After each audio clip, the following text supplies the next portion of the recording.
Okay, all right, so for Mr. Weisenberg, the 3434 address is still good for you, is that correct? Correct. Mr. Shaughnessy, that 4001 address is still good for you, is that correct? Yes. Okay, great. All right, gentlemen, we're gonna get these in the mail to you, and again, just keep all of this for your records, so in case you need to contact the court or anybody else regarding what happened today, this is what you're going to want to have in hand. So we're going to finish.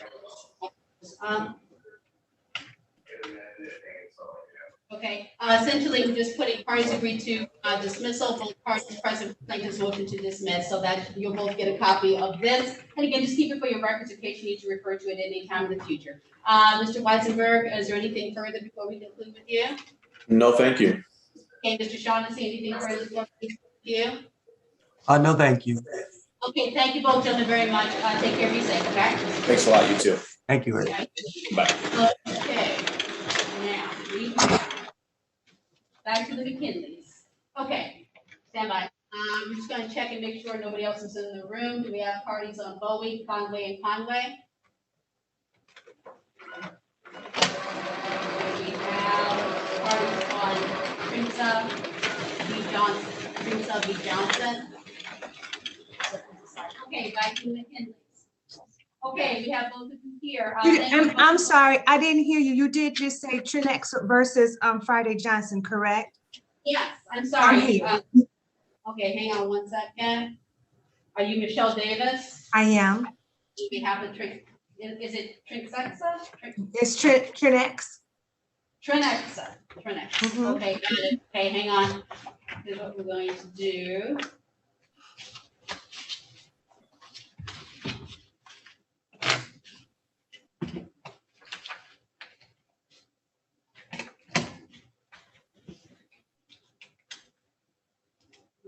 Okay, guys, just gonna be psychic, so it's a little easier to see these two. Got it?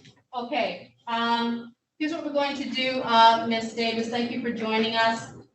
You're It welcome. is the case that Friday Johnson, just to make sure, first of all, we have service. We're just having a big discussion with people about service.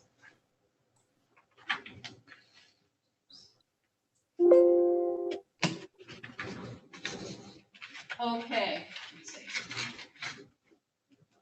I think we're just requesting for an adjournment because we're not for sure if it had been served or not, so we want to confirm it was.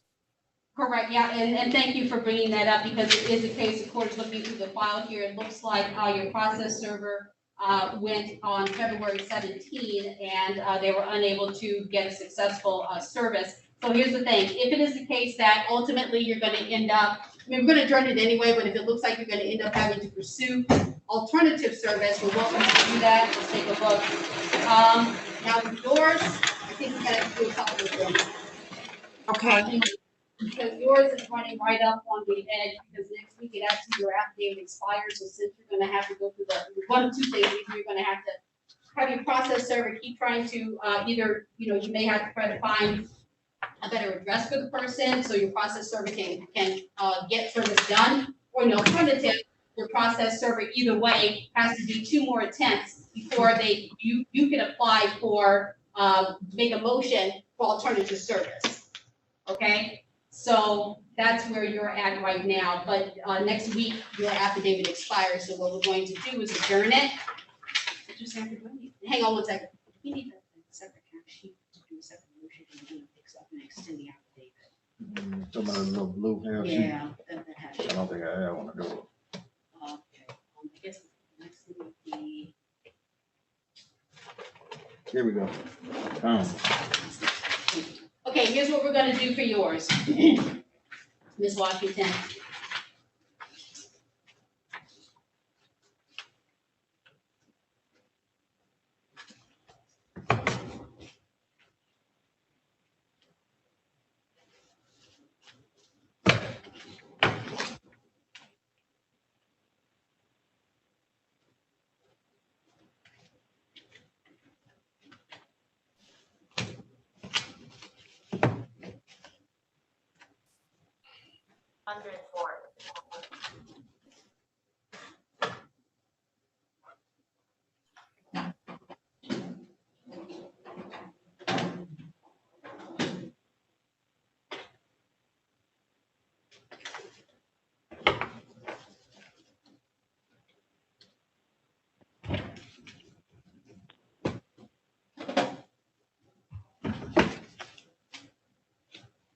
What we're gonna do is, give it an additional 28 days.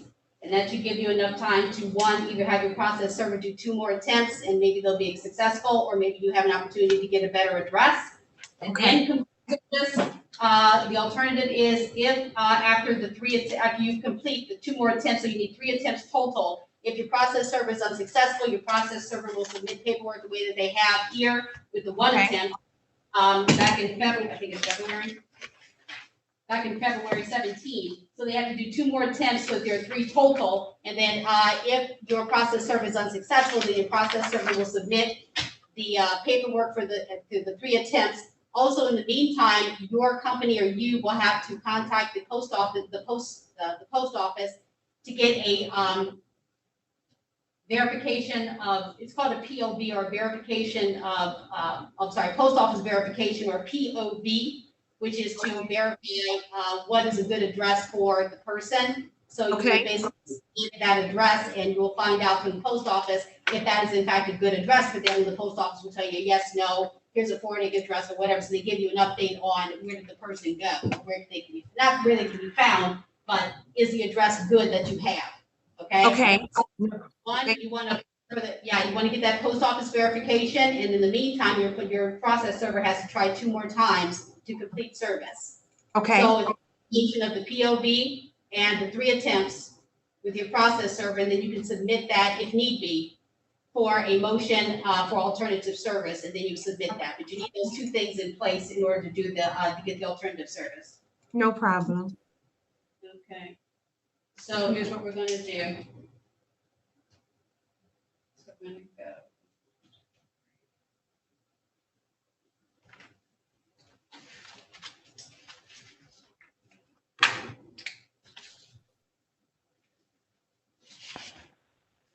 So we're going to put it out to May 14, 2021, but in the meantime, we're going to adjourn the case for about, well, here's the thing, you have a couple of options. We can either wait until maybe just before May 14th and maybe put it out to May 7 to come back. We adjourn it to May 7, and then that would be your court date. So if you complete service one way or another by May 7, and then that gives you a little bit of cushion.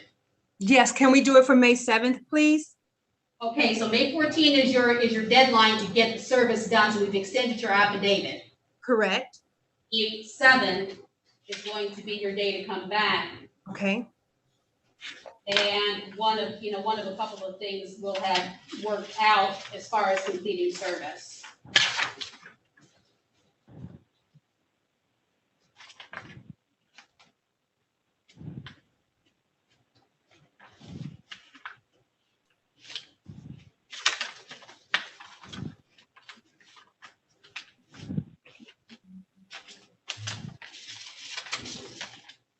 Okay, and then for you, is that 20445 address still good for you? Yes, it is. Okay, great. All right, we're going to get you a copy of this adjournment as well as the motion to extend the affidavit. So let me complete this right now so it's all done.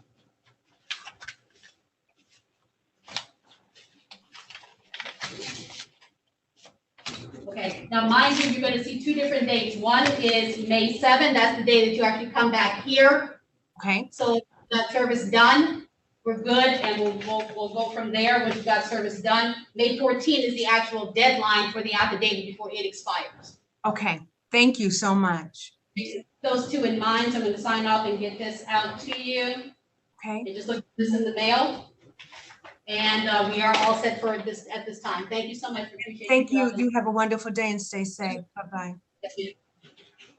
Okay, McKinley's, thank you both very much for your time. It is the case that both of you have followed up and been able to submit paperwork for each of your positions on the case. And here's what we're going to do. We're going to proceed. Ms. Pamela McKinley, by any chance, are you calling in on the phone, or are you able to, are we going to be able to see you? I think last time we were able to see you, I think. I'm on the phone. Okay. Oh. That's fine. Here's what we're going to do. This time we're going to proceed to hearing, and then we're going to go over the information that's in each of your packets that you have submitted. Parties, please raise your right hands. Do you swear or affirm the testimony you're about to give will be the truth? Yes. Yes. Okay. Procedurally, here's what we're going to do. And we may have gone through this once. We're going to go over it again. With regard to testimony that's going to be given, Ms. Kimberly McKinley, you filed a lawsuit, so you are the plaintiff. The plaintiff has the burden of proof, so you will present testimony first, and then Ms. Pamela McKinley, you'll have an opportunity to respond. In order for everyone to be able to hear one another, we are going to ask that everyone allow each side to present testimony uninterrupted. If anything comes up during the course of testimony on which you have a question or you wish to be heard, stand by 1 second. Please wait to be heard, and everyone will have an opportunity to be heard because it's a practical matter. Even before COVID, it would have been very challenging for each side to hear one another if we were all in the same room and people were talking over one another, even more so with using Zoom. Stand by. Oh, you done. Okay, stand by. Stand by.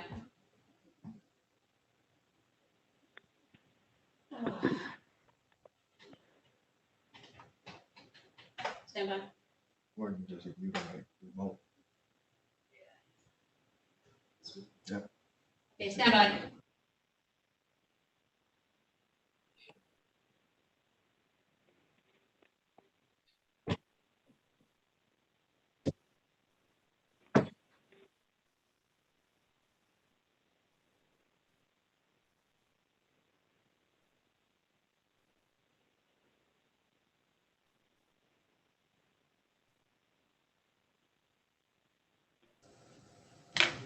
Okay, can you guys hear me? Yes. Yes. Thank you. All right, so procedurally, plaintiff has the burden of proof. Plaintiff presents testimony first, and then defendant, Ms. Pamela McKinley, you have an opportunity to respond. Please allow each side to present testimony uninterrupted so that everybody gets a chance to hear one another. If you have a question or if anything comes up and you want to respond to something, just hang on to that thought, and everybody's going to have an opportunity to give a response. Also, both of you have submitted paperwork as far as proofs for your to support each side of your case.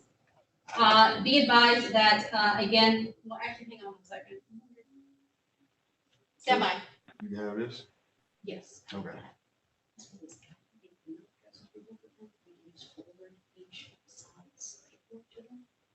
Okay.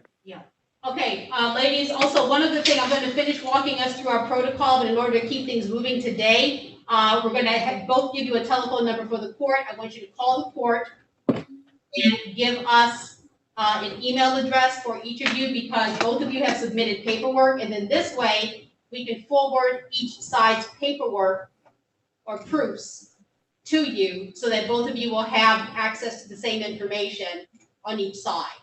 Okay, so stand by. Okay. Number, and we're going to try to do our best to keep things moving and try to get you guys done today. 965-2567. Okay, ladies, take down this number, please. Let me know when you're ready. I'm ready. It is 313-965-2567. That is 965-2567. So Ms. Kimberly McKinley, do you have that number? Yes, I do. Ms. Pamela McKinley, do you have that number? Yes. Okay, here's what we're going to do. Again, we're streaming live to YouTube, so we're not asking anybody to give out their personal information, including email. So that's why we're going to have you call the court and give us your email address, and then our clerk is going to forward you each side's paperwork so that both of you have access and you can see everything that we're going to be talking about today. Ms. Kimberly McKinley, do you understand? Yes. And Ms. Pamela McKinley, do you understand? Okay, you want me to call this number and give them my email address? Yes, that is correct. So both of you can call the court and give us your email address. We're going to put you on mute.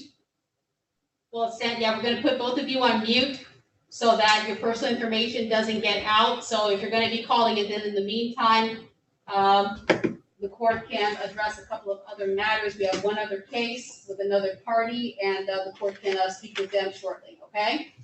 Okay. Okay. Okay, so we're gonna put you on mute. Stand by. And go ahead and call.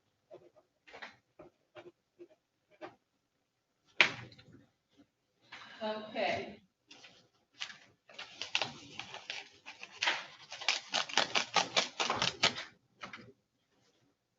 Okay, Ms. Bowie? Do we have Ada Bowie or Kiara or Sheila Conway in the room? Hello. She hung up. 36th district. Hi, how you doing? Just need your email address.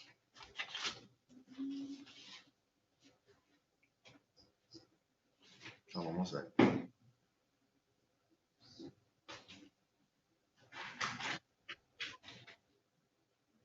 Three six.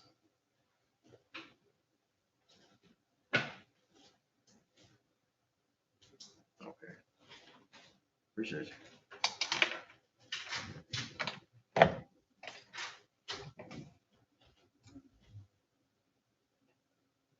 Got one. Okay. Good though. I think that's all the person should get to hang on. 36 district court 540 Harris. Can help.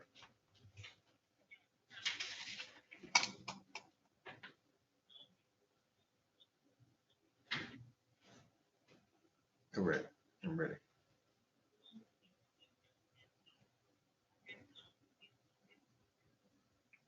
Spell that for me.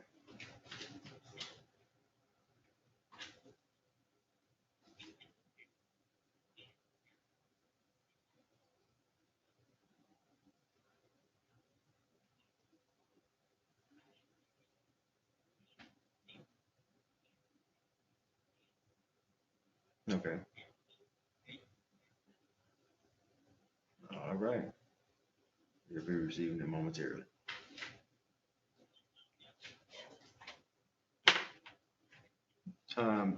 Yeah, yes. If I think she just put you on mute, so just stay on the line. Actually, she had to hang up. And Oh, you hung up? Yeah, you need. She had to dial back Yeah, in. you have to dial back in. We'll let her. All right. Okay, so the goal is to try to get these kids moving forward. Mhm. So we can do that. Right.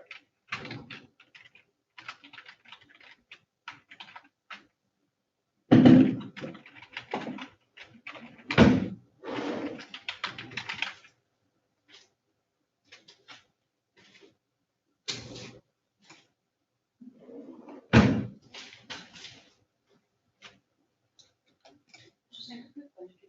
Yes. I just came across this in the drawer. For the one case that got dismissed, the two people they agreed to dismiss, is it better that I fill this one out and use it, or can I be just No, use you one? can use this same thing. I They just got saw this it. missing on it. Okay.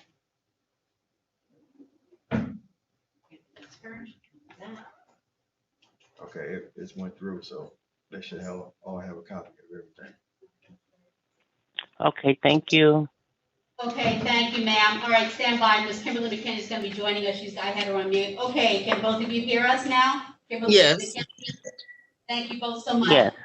Thank you both for your patience. We were able to get your email addresses, and at this time, we have forwarded to you the each party's respective paperwork for you to review so that you can see those. And Ms. Kimberly McKinney, let us know if you've received that, and if we need to, you're both welcome to take a moment to take a look at that paperwork, so then that way we can just kind of hit the ground running and start talking about the case. Same thing, Ms. Kimberly McKinney, for you. Our clerk has sent you Ms. Kimberly McKinney's paperwork, and that'll give you an opportunity to review the paperwork. And then we'll be able to talk about it.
Okay, do I let you know when I was ready? Okay, so Miss Pamela McKinley, you're ready, is that correct? But this is Yes. Kim. Oh, okay. Okay, and Ms. Kimberly McKinley, have you had an opportunity to review Ms. Pamela McKinley's paperwork?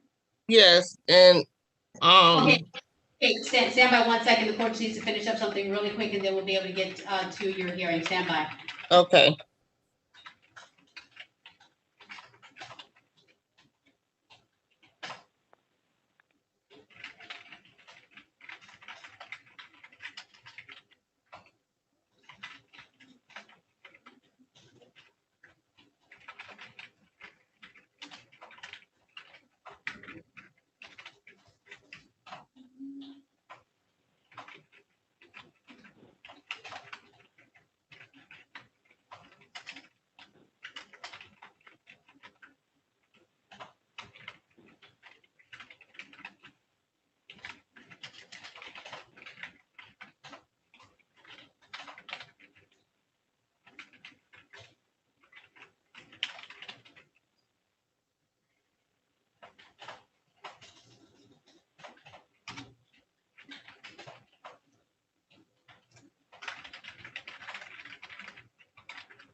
Okay.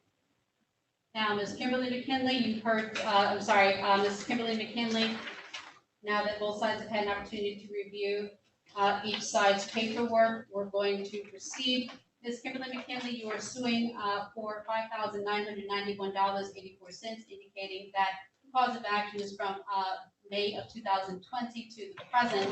We'll discuss that in a moment, indicating that you, Ms. Kimberly McKinley, co-signed Cameron McKinley for 2012 Ford Focus. And as of May 2020, that you had to take over payments for the vehicle, that Ms. Pamela McKinley fell behind, and then the vehicle was subsequently repossessed, and then you are making a claim for $5,991.84. Now, among the things that you did submit, that the court did look at before, is a towing bill from Paul's Towing, also Yes, Hirschberg Acceptance Group, indicating a balance of, indicating that on June 8, 2020, you made a payment, or rather, April, you made $76.74.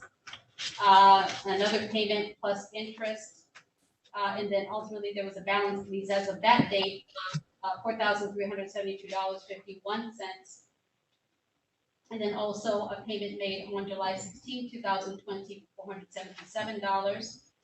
And then also, there appears to be work that was done on an engine at Legend Auto Center with Pamela, in Pamela McKinley's name, and it looks like a total dollar amount with regard to money that was paid.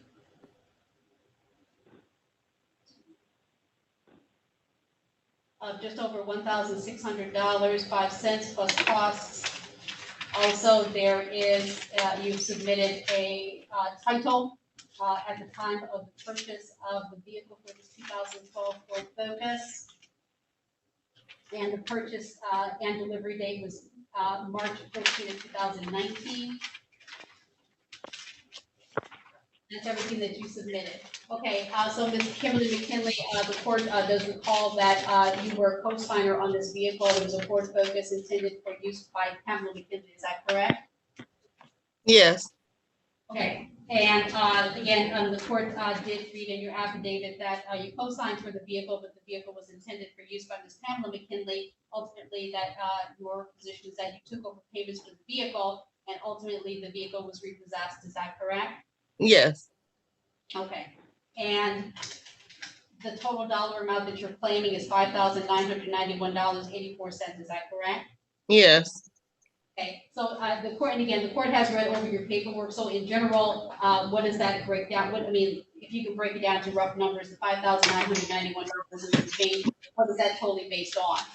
Okay, so the vehicle, when it got repoed, it left a balance of $3,336.84. I'm sorry, 3,300 and what? $3,336.84. Okay, And keep in mind, I still have to make payments. That went on my credit report. so you're still making payments. Yes, So the total dollar amount of damages is what you, is that, so the 5991 is what you will have spent or it's costing you because vehicle was Okay. repossessed? I haven't set up the payment arrangements yet until after I find out what the whose side was going to win. But now that's how much is owed for the repo after they Okay. sold it. So Okay, well, then let's just clarify then. So the $3,036 is the balance you owe after the vehicle has been sold, is that correct? right. Okay, so what is the rest of the Okay. money, what is it on? So the $600 was for the engine being put in. The $75 was for the towing. Okay, And then I had made a payment of $477 when I had to go get the vehicle. okay, Then I made another payment of $476.74 as paying. I had to make payments on it during the time that I had the vehicle. okay. Anything else? And I included me servicing her, the mail and stuff, and the court fee. Okay, well, okay, for the time being, Ms. Kimberly McKinley, let's back out the court costs, okay? So the only thing we're Okay. looking at numbers associated directly with the vehicle. So the Okay. $3,006.54, which is the balance after the vehicle was sold. You said $600 for the engine, is that correct? Yes, Okay, $75 for towing the vehicle, is that correct? yes, And then let's take a look at your, you also submitted. You said $476.74 in June, yes, then $477 in July. yes. Okay, I think we've accounted for everything. So let's take a look.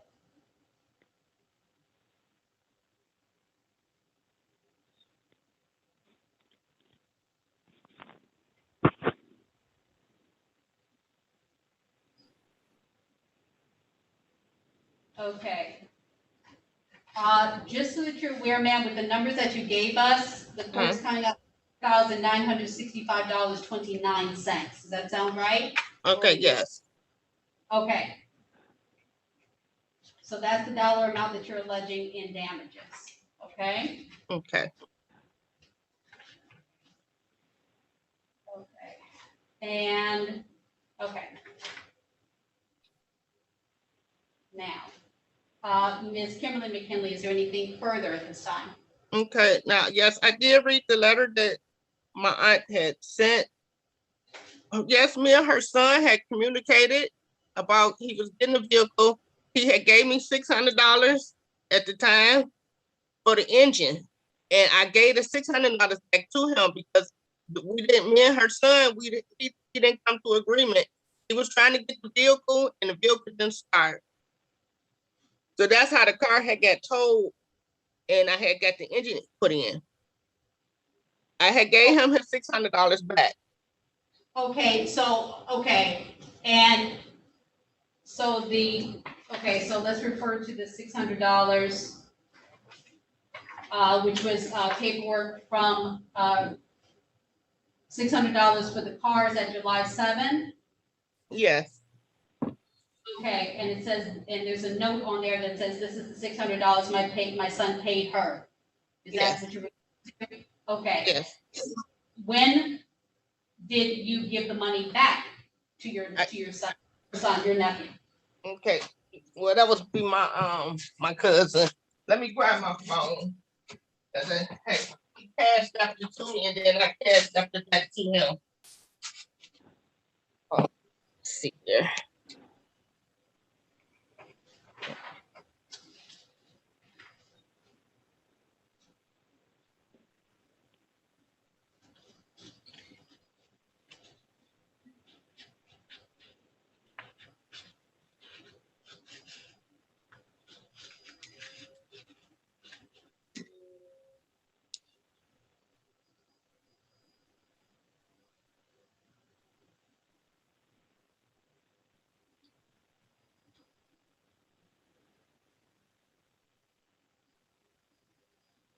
And the money went back to the nephew, or did it go back to Miss Pamela McKinley? It went back, that's my cousin. It went back to her son, which is my cousin. Okay, Okay, it's a lot, it's Cash App, so it's a lot of them. So I'm just going back to the one where he had sent it to me and I sent it back to him. okay, so while you're looking for that, in the meantime, Ms. Pamela McKinley, to keep things moving along, and the court does see that there's $600, and your note on there says, this is the $600 my son paid her. Were you aware that Ms. Kimberly McKinley gave the money back and sent it back to your son? Yes or no? Yes. Okay.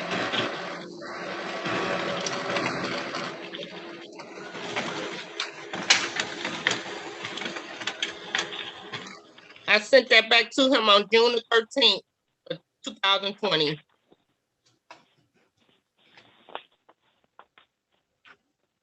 Okay.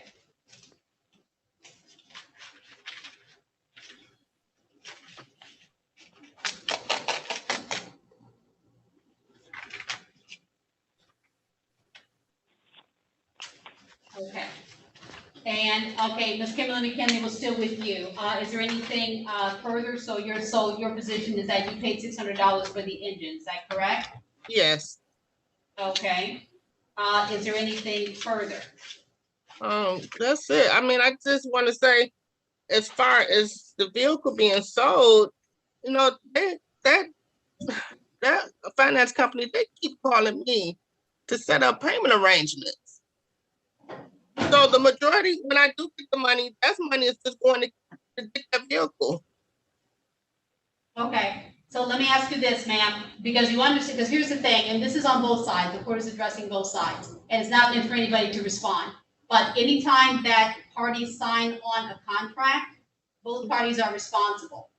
And it doesn't necessarily matter who was using the car, who had physical possession of it, in instances like this.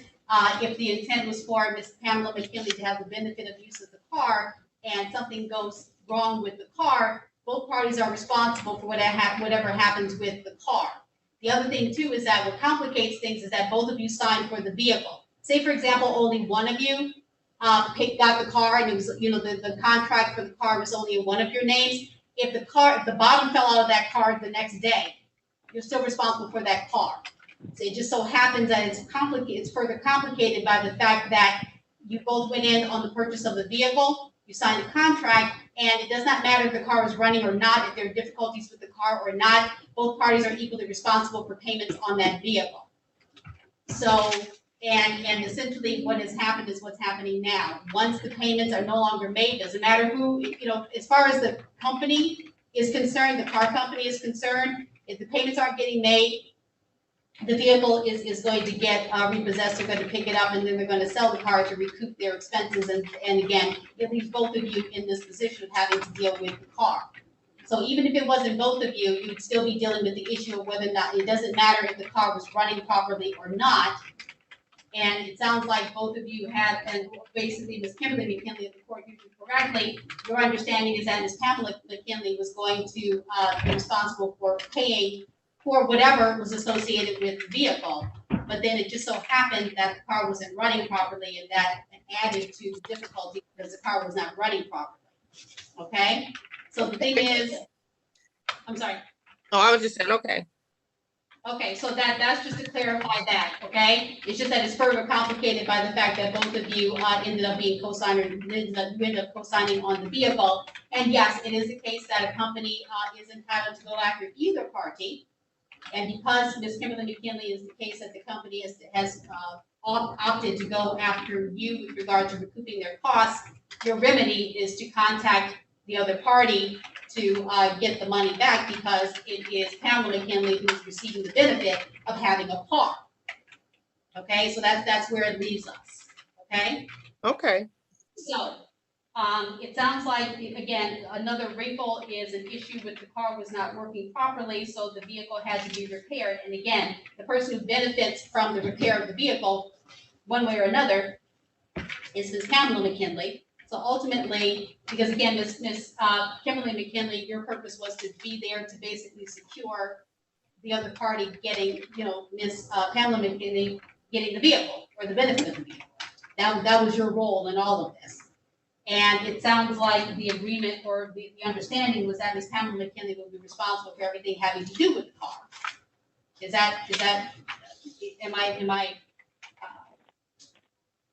Am I giving a good summary of that? Yes. Okay, so when the car started having difficulties or the car wasn't running properly, did you have a conversation with Miss Pamela McKinley about what to do about the car? No. But once again, the repair company, that's a part of Legends, they called me because they said that they had been calling my auntie and she was never responding. She never did give them a call back. And Well, no, but let's back up a bit, okay? Let's back up to when the car stopped working and the car needed to get working, okay? right. Did you have a conversation with Pamela McKinley, not about when the car, like when there were no treatments and they couldn't reach her, but anything, did you have a conversation with Miss Pamela McKinley about repairs for the car? No, I didn't.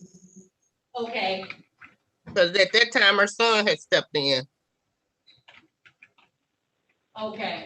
So what was your understanding about, was it your understanding that her son, your cousin, was speaking on her behalf or acting on her behalf? Yes, he was acting on her behalf. Actually, I was communicating with him, and at the time that they told the car, that they told me that I can get another car, and I had talked to her son about it, and we were supposed to be getting another car, and then after things just weren't going right with it, he never did give me the first month payment on the vehicle. So just so happened it car didn't even start no more. So me and her son was communicating. Okay, but here's the thing, okay, and the court appreciates the details, just so the court kind of gets an idea of what was going on. And again, what complicates things is that there was more than one person involved in the purchase of the vehicle, the financing of the vehicle, okay? The thing is, if it is the case that a vehicle is no longer working properly, the parties are still responsible for the payments. So the understanding was that Ms. Pamela McKinley was going to, be responsible for payments with the car, then she's still responsible for the payments on the car. So the court appreciates that there was another person assisting, or your cousin, her son stepped in to discuss the car with you, but the bottom line is both of your names are still on the contract, so both of you are still equally responsible for the car. And if payments were not being made, then the payments still need to get made. Your Honor, may I add? Go ahead, ma'am. Your Honor, may I add to that? This is Pamela McKinley. She wouldn't answer none of my calls. I tried calling. I tried talking to her. The only reason why my son stepped in, because my son was helping me. He was going to help me get the car and pay the car off. She would not talk to me. She would not answer none of my calls, Your Honor. And still today. Okay. No. Okay, well, Ms. Pamela McKinley, I'm not interrupting you, but here's the thing, ma'am. Okay. That communication kind of broke down between the two of you, but the thing is, you're still bound by this contract. So even if it's the case, Pamela McKinley, that even if she wasn't answering your calls, you were still responsible to make payments on the vehicle. Even if there was going to be something going on and say the car company was saying, hey, well, okay, let's hang on to that. It is the case that even if something happens with the vehicle, Ms. Pamela McKinley, if your understanding was that you were going to be responsible for paying for the car, you're still responsible to pay for the car. Correct. Okay? Correct. And also to get the car fixed. That's what I was trying to do. That's basically what I was speaking upon. Okay. Mm-hmm. Okay, well, here's the thing. It sounds like despite whether the car was working or not, it sounds like at some point the payments were not made on the vehicle. Is that fair to say? No, I didn't make no payments on the vehicle, no. Okay, can you explain to us why? Because you understand you're still under a contract to pay for the vehicle. Yes, because the vehicle was taken I had the mechanic at Legend Autos sent the tow truck to get the vehicle to see what was wrong with the vehicle. Okay, When I went, okay, well, hang on, Mhm. Ms. Townsend. Did you understand that even if the car isn't working, the question is, yes, why you stop making payments on the vehicle? until I could get the vehicle fixed. Okay, but That you was one understand, reason. but you understand, Mhm. if the company doesn't care if the car is working or not, you're under a contract to pay for the vehicle. So the Mhm. question is, Mhm. that by itself, that's the reason why that created a problem with missed payments. Do you understand? Mhm. Yes. Okay, go ahead. And I also spoke to Monterey Finance, which, as I told them, that the vehicle wasn't working. I set a payment arrangement with Monterey Finance, even though I did stop making payments. But that was never my intention to not pay this car off because it wasn't much old on this car. But the car was taken from me. Okay, well, that's because the payments were getting made, but let's back up a bit. You said that you made arrangements with the finance company. Do you have a contract for a payment plan? Did you get a No, I contract with them? no, just a verbal speaking with them over the phone. No, I didn't get a contract as far as with the payment plan with Modern Finance. No, ma'am. Okay, then, okay, let's, Ms. Pamela McKinley, let's switch to you because, okay, I think we've gotten the court has a pretty good idea of what was going on, so thank you both for your patience. With regards to Ms. Pamela McKinley, and the court did see, the paper that you have submitted, which includes the contract, the original contract for the purchase of the vehicle, the financing. The court did read over, your handwritten statement dated April 7th. And also, the receipt for $600, and we worked that out where it is the case that Ms. Kimberly McKinley sent the money back to your son, and you acknowledge that that is what happened. Mhm. Well, Yes. ultimately, and the court appreciates the dynamic, and that is further complicated by the fact that the car stopped working, but the court addressed that, even if it was just one of you, and say both of you were not involved, there was no co-signer. If you make a contract for the purchase of a vehicle, and even if the vehicle is not working anymore, you're still responsible for Mhm. that vehicle, because any purchase a vehicle, even if the bottom falls out of it the next day, you've purchased the vehicle, and it is, especially if the vehicle was sold as is. So, Ms. Kimberly, either of you can answer this question. To your knowledge, was the vehicle sold as is? Was there as is paperwork included in the sale of the vehicle? No, I'm not for sure as if they sold it as is. Because once again, they not communicating. They just, you call them and give them your information, and they'll tell you what's the amount that's owed for the vehicle being sold. Okay, well, okay, hang on, okay, the court's gonna take a moment to look at, the paperwork for, okay, here's the thing. Ladies, and the court's gonna point this out to both of you. The court is looking at, both of you have this, you both submitted this. It's the, paperwork for the Michigan Department of State application for title and registration statement of the vehicle sold. Be advised, as you look at the first page of that document, on the left side, left column, a little past the middle of the page, it says remarks sold as is. Okay. Okay, so when a vehicle, under Michigan law, when a vehicle is sold as is, that means that there's no warranty, there's no guarantee whatsoever, so it's kind of buyer beware. That buyer beware, meaning that you purchase it and it is what it is when you purchase it. So when they say sold as is, that's exactly what it is. So when the purchase of the vehicle is further complicated by the fact that the vehicle stopped working, you're both still responsible for that vehicle. And Ms. Pamela McKinley, if it is the case that the understanding was that you would receive the benefit of the vehicle, plus you're responsible for the payments, again, you purchase the vehicle as is. Okay? Correct. So Yes. there's nothing that stops, that there's nothing that ends your either party's responsibility for the vehicle, for payment for the vehicle, if the car stops working. Okay? So, Ms. Kimberly, back to you. You indicated before that you were disputing how much was owed. So what is your position as far as how much you believe you owe Ms. Kimberly McKinley, if you owe? You speaking to me, Your Honor? Yes, ma'am, this Miss Pamela McKinley. Okay. Because I Yes, think- this is Pamela McKinley. Right, I think part of the concern was that you were disputing how much was owed, is that correct? Well, I wasn't just, well, because I don't know. Well, they said $3,339 was the balance on the car. Okay? So, Is that, do you dispute that? no, I'm not going to dispute it because if I got that figure from Modern Finance, so I'm not Okay. going to dispute it. Okay. Mhm. So do you have anything else that you want to add? Because again, the court is trying to remember, is remembering part of what the concern was. And it sounded like at the time you were disputing how much Miss Kimberly McKinley was claiming. So do you dispute, okay, so you do not dispute the 3,300, is it 36 or 39 to you? Well, I'm quoting them 339. I believe that's what the lady told me. $3,339. I just rounded off to the $39. I'm not Okay. mhm.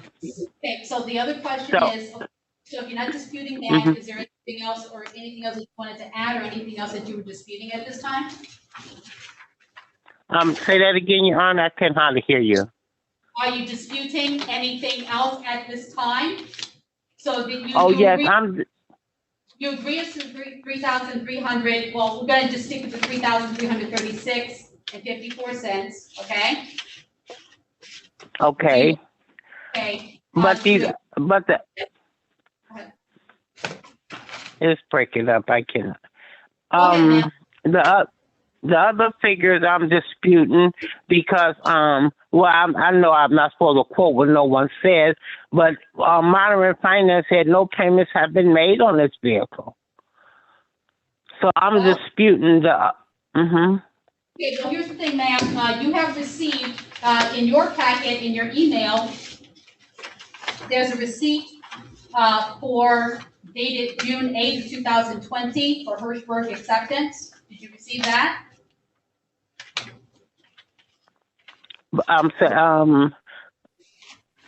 What's probably what you talking to me? Something that I paid? I'm speaking to Ms. Pamela McKinley, Yes. and you were disputing that any money was paid, but the court is directing your attention to paperwork that you received earlier today that was emailed to you, dated June 8th, 2020 from Hirschberg Acceptance for $476.74. Did you receive that? From Credit Acceptance. No, it says Hirschberg Acceptance. You were emailed paperwork this morning. Did you receive that? Okay. Yes, I did receive that. Okay, so I'm going to direct And- your attention to, Cause my payments was going to Modern Finance. I don't know who that the person that you telling me about. I don't know because my car note insurance was going to Modern Finances, so I didn't know who that was on there. I don't know Okay, so as for that, far as the name that for that, okay, there's okay, that on their legal department up under it. So that's their legal department of Modern Finance. okay, so it sounds like once it became a legal matter for the amount owed, they handed it over to the legal department. So it's the same company, as you said, you've got the legal people handling collections, and then money, just on the regular contract, was going to Hirschberg. Ms. Kimberly McKinley, is that correct? Hirschberg? Yes, Okay, now the court also sees Modern Finance for July 16, 2020 for $477 in the name of Kimberly McKinley. yep, and as you can see, they both have the same account number. It's just that one that say, was past due. That's when I have got, in June, I had got that vehicle, and that's what I had to pay that amount, and that took it out of but July, it took it out of the legal department. So that's why the receipt at the Modern Finance on there. But that first one is because that was the legal department. That's a part of them.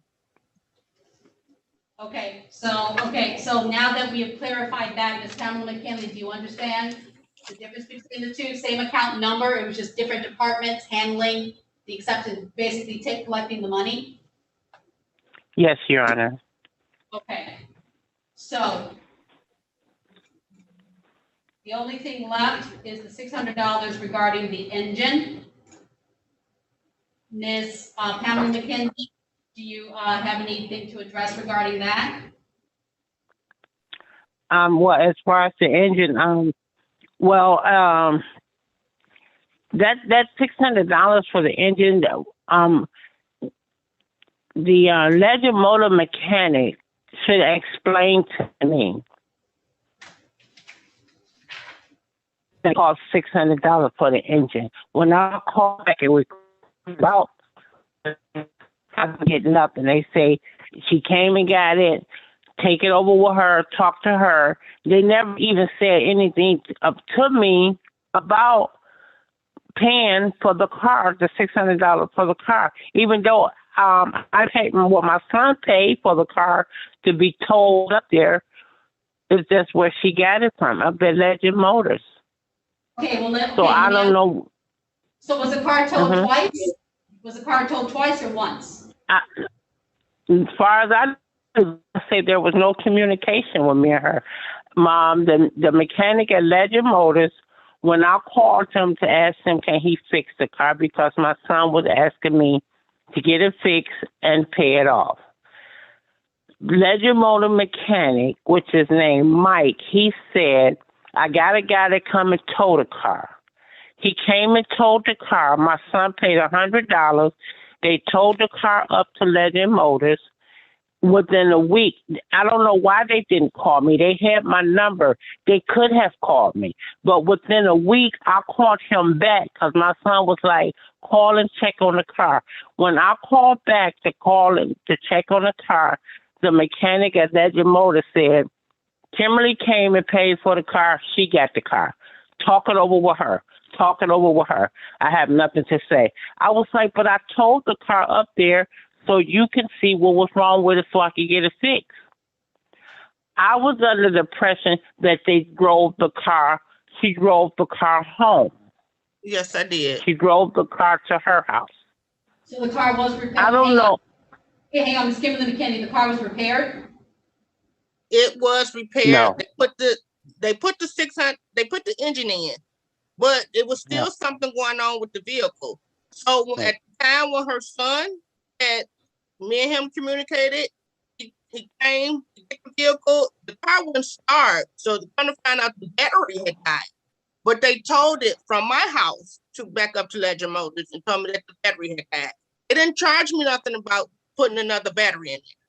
Okay, so hang on. So the $75 McKinley is from the time that you drove it from the engine's repair, you drove it from there to your house. Turns out there was a battery issue, so it got towed from your house back to, yes. That's $5? Yes, that's where the $75 come from. Because me and her son had communicated, and when he came over to get the vehicle, it wouldn't start. And that was the battery. Yeah. And then the vehicle, he would again, when we communicated, he asked me, can I see if I can see what's wrong with it, why it won't go over 30 miles. And I drove the car back up there for them to get it fixed. Me and her son was communicating. He was telling me to just go ahead and see about getting another car. Who said I that? had to, her son, so I said that will probably be a problem because keep in mind that it was your mother's car and I had co-signed for her to get back and forth to work. So after that, the tow yard, I mean, not the tow yard, but the Legend Motors had called me saying that they, because of the pandemic, they couldn't get some computer thing for it. And then I had Modern Finance calling me. They were saying that the vehicle was still behind. They was even asking me about her son's address. And I was like, I don't know where he lived at. Okay. So it was I don't know Yeah, how to. it's starting to be a problem because they wanted to come and get the vehicle. Hang on, okay. Uh-huh. Okay, Ms. Pamela McKinley, let's get back to you Yes. for a second. Okay. So you, at some point, you paid $100 to get the vehicle towed back to Legend Motor, is that correct? Yes. When was that? Now, Pacific Day, I couldn't think of a Pacific Day it happened. But it had to be in June. Now, I'm not for sure because at that point in time, I was just trying to get the car to the mechanic. Now, for whatever reason, Modern Finance and Legend Motors is calling her number. They had my number. They never called me. Okay, Never. well, I, okay, Ms. yes. Here's the thing, ma'am, again, it kind of goes back to the whole contract issue. If the purpose of getting the car and the co-signing arrangement between the two of you was for that you had the benefit of a car and you accepted responsibility for paying for the car, you Yes. still have to reach them and say, hey, listen, here's the payment for the car. The reason why the car is gone is because the payments ended. Okay? So Okay. here's where we're at. Okay, again, it comes down to with a contract issue like this, there are a couple of levels. One is that when a party, even if it was just one of you, bought the car and you buy it as is, whatever happens with that car, repair, anything else, you are still responsible. If it's financed, it's still responsible for paying for the car. And you Correct. straighten all rather than stop paying because the car isn't working. If it's the case that you accept the responsibility for the vehicle and with the intent that you were going to be paying for the vehicle, it still remains your responsibility whether the car is functioning or not. So here's what we're going to do. Okay. And, Your Honor, I just want to say, I did when Modern Finance will call me and tell me that they've been trying to get in contact with my auntie. I would call her and tell No. her if I would leave it on her voicemail, or I would send her a text message letting her know that they called. Okay, well, ladies, here's the thing. We're not going to go much deeper into that because, again, the court cannot account for or address if the parties aren't able to communicate with each other. Okay, the court can only deal with the contract for the purchase of the vehicle and the financing for the vehicle, and what, if anything, are people out of pocket for. That's what the court deals with. Okay. Now, the fact that you two are currently able to talk means that there's an opportunity for you guys to talk in the future about what happened. Okay. But here's the thing: the court is here to resolve the issue of the contract. Okay, that's the only thing the court can deal with right now. That's why the court is asking certain questions. And we're not going to have an opportunity to get into every single thing, because at the end of the day, the court's takeaway with regard to the contract was that Ms. Pamela McKinley, you were to receive the benefit of a car. Ms. Kimberly McKinley co-signed so that you could have access to a vehicle. The vehicle was sold as is. So once the car developed mechanical issues, that is up to really both of you because you're both under the contract. Now, after that is who's responsible for what. And that's for the court to sort out. Okay? So based on being on the same page and agreeing about who benefits from the car and what the arrangements are going to make for paying for the car. Okay, here's what we have.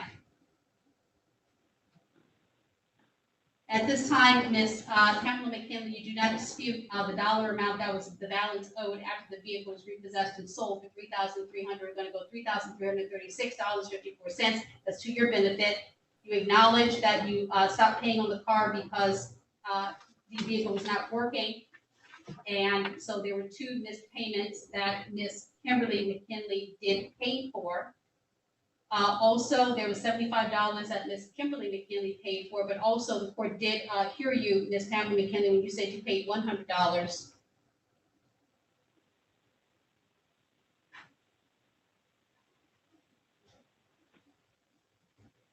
Because there were mechanical issues with the vehicle.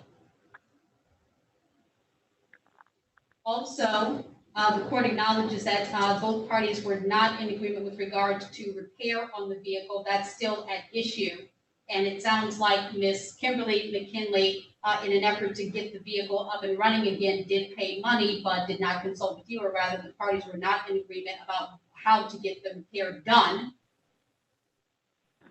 So here's what the court has come up with, okay? At this time, plaintiff, court does, plaintiff has met her burden of proof with regard to the contract, the understanding between the parties of what was to what the arrangements were with this vehicle, and the court is satisfied with regard to the sequence of events that led ultimately to the vehicle being repossessed, and ultimately Ms. Kimberly McKinley is suing Ms. Pamela McKinley in order to recoup what she has lost or what she is now being held responsible for. And again, the issues of and let's take it a step further before we conclude. Whenever there's a co-signer or there are people on a contract, the company, the finance company, does not concern itself with who's supposed to be paying what. The only thing the company knows is that there are two people responsible for this contract, and the company can opt or basically choose who they're going to pursue to get their money back. Okay? And that's where that leaves us, which is why Ms. Kimberly McKinley is saying that the finance company, or there's a collection agency or a company coming after her because she's being held responsible basically for the contract. Because the company can make their choice about who they're going to pursue to get their money back. And that's where it leaves us. So, based on what has been presented, and the court really appreciates both of you for your patience and for following through and getting paperwork and everything, because this is very well presented. Both of you presented your paperwork. The court appreciates everything that you've presented today. At this time, the court does find the plaintiff has met the burden of proof.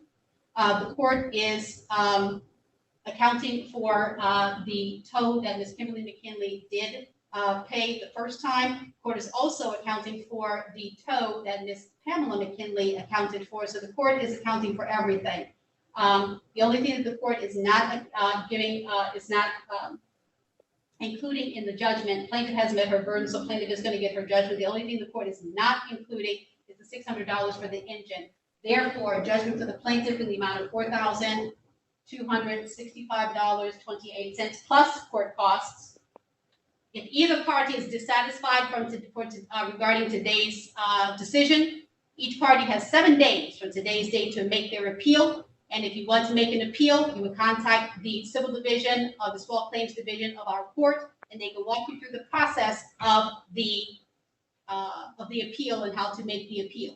Things are a little bit different now because of COVID. It used to be that you could physically go to come to the building. I don't think they do that anymore. So if you have questions about how to make an appeal, if you decide wishes to do that, you're welcome to do that. You can contact the civil division of the small claims division of our court, and they can walk you through how to do the appeal in the age of COVID. So let's keep everybody safe. I don't think they're going to have you actually come down to the building anymore. So you can talk to them if you have any questions about how to do that. Okay? So, stand by.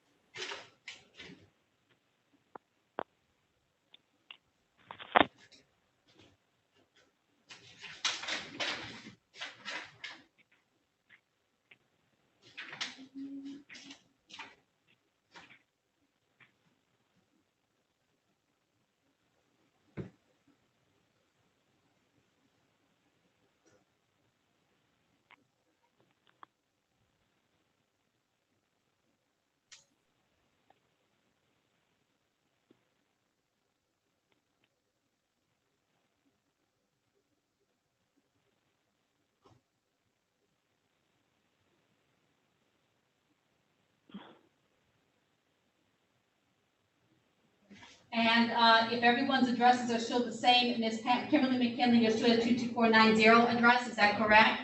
Yes, Okay, and Ms. Pamela McKinley, you're still at the 9240 address, is that correct? Yes, it is. Okay, thank you both. We just want to make sure, again, we're streaming live. Okay.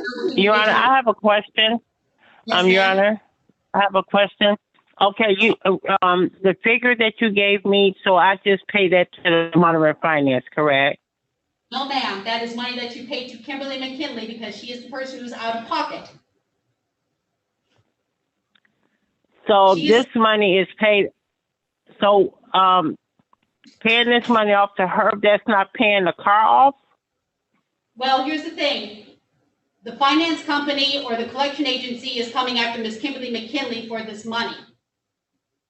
And it's on her, she indicates it's on her credit report. So this is money that she is out of pocket because of this contract that you did not pay on. Now, because she is suing you. This has nothing to, so if there are any concerns, if anything, you can take this judgment, you can contact the company and find out where you stand. But beyond that, this court cannot give legal advice because this is based on money that Ms. Kimberly McKinley is owing because of the contract that she co-signed on for your benefit of the car. So this is not money, this does not settle the issue of what your responsibility is to the finance company. This is money that Ms. Kimberly McKinley is suing to recoup her money out of pocket because she co-signed for the car. Okay, because this is so, because you, 2 payments, June and July, were the 400, and still this is money that I have to pay out of pocket to someone instead of the finance company for the car? I'm not understanding that. Here's the thing, you failed to pay on the car, so Ms. Kimberly McKinley Correct. had payments. So the finance company, again, because both of you signed, you are both equally responsible. Now, your position is you may need to speak with an attorney about what needs to be done, or you can contact the finance company and talk to them about where you stand as it relates to the car. Because you failed to pay, this is money that she is owing out of pocket because the finance company is after her for the $4,000 for the money that they did not get paid for the car. So the court cannot give legal advice. So where you stand between you and the finance company, you would have to take that up with the finance company. And when do these payments have to be made? Well, here's the thing, ma'am, this is not a pay, if it is the case, the money that the court has determined, the $4,265 plus court costs, so the total is $4,346.28. On the judgment, it currently says it must be, if it's not paid within 30 days, then Ms. Kimberly McKinley can pursue collection action against you. Now, the alternative is for the dollar amount that of this judgment, you can make arrangements, you can make payment arrangements through the court. But you're paying Ms. Kimberly McKinley. This does not have anything to do with your contract with the finance company. Do you understand?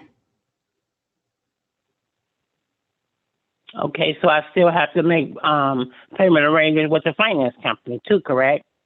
Well, here's the thing. To be No. fair, you need to discuss that with the finance company, ma'am, because the fact that there's a judgment today between you and Ms. Kimberly McKinley doesn't necessarily change the contract that you signed with the finance company. You will have to discuss that with the finance company.